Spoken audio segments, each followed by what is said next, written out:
मिस्र के गैर मामूली दौरे के दौरान तुर्की के सदर रजब तैयब एर्दोगान ने एक अहम पेशकश की है। दरअसल उन्होंने गाजा की बहाली और रिकंस्ट्रक्शन के लिए मिस्र के काहिरा के साथ काम करने को कहा है। वहीं उन्होंने इजराइल की जमकर तनकीद की। उन्होंने कहा कि इलाके में अमन के कयाम के लिए दोनों ममालिक को मिलकर काम करने की जरूरत है। वाज़ेह हो कि काहिरा के हवाई अड्डे पर रजब तैयब एर्दोगान का शानदार इस्तकबाल किया गया। ये उनके मुल्क के पहले दौरे की तरफ निशानदेही करता है। आपको बता दें कि मिस्र की 2013 की फौजी बगावत और उसके खात्मे के बाद एक दहाई से ताल्लुकात तकरीबन खत्म होने जैसा था। दोनों लीडरान ने ताल्लुकात में नए मरहले के लिए एक दूसरे से मुलाकात की। तो वहीं चंद साल में तिजारत को $15 बिलियन हर साल बढ़ाने का अज़्म किया गया। दरअसल मिस्री सेंट्रल बैंक के आदाद-ओ-शुमार के मुताबिक तुर्की मिस्र का 5वां सबसे बड़ा तिजारती पार्टनर है।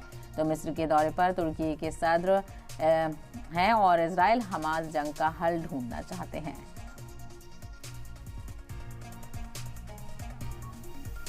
Gazze'de akan kanın durması için We will continue the cooperation and solidarity with our Egyptian brothers for the bloodshed in Gaza to stop. In the medium term, we are ready to work with Egypt for Gaza to recover and be rebuilt. ve imarı için de Mısır'la birlikte çalışmaya hazırız.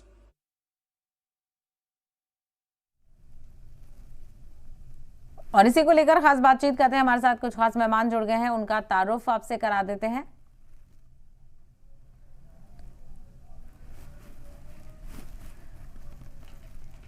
तो इस वक्त हमारे साथ major Mohammad Ali Shah जुड़ गए हैं, strategic expert हैं, और डॉक्टर मोहम्मद अजमल भी हमारे साथ जुड़ गए हैं, वेस्ट एशिया एक्सपर्ट है। सबसे पहले मोहम्मद अली शाह, आपसे भी रिएक्शन लेना चाहूंगी। लगातार इजराइल हमास के जंग का हल तलाशने की कोशिश की जा रही है, आखिर क्यों इतना वक्त लग रहा है?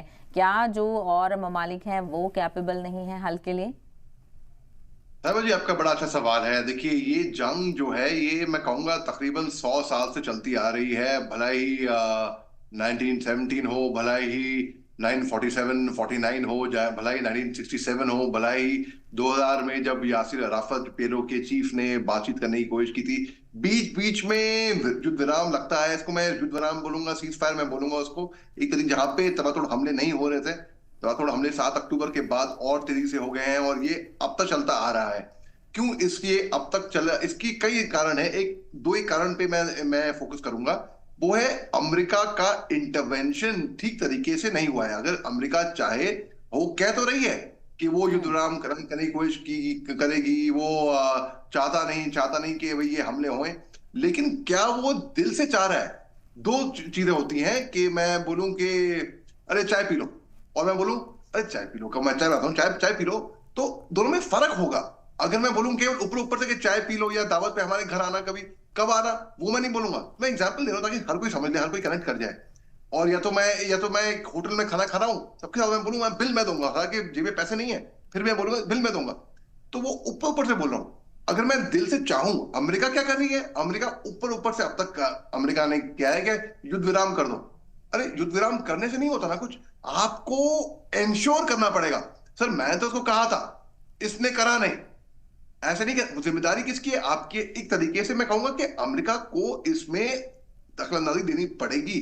और बजाय के वो देखिए, रूस और यूक्रेन की जंग में अमेरिका यूक्रेन को मदद कर रही थी, हथियार, एमुनिशन, गोलीबारी सप्लाई कर रही थी, इनके साथ डिफेंस में डील करे। अब वही अटेंशन फोकस डाइवर्ट हो गया इजराइल की तरफ।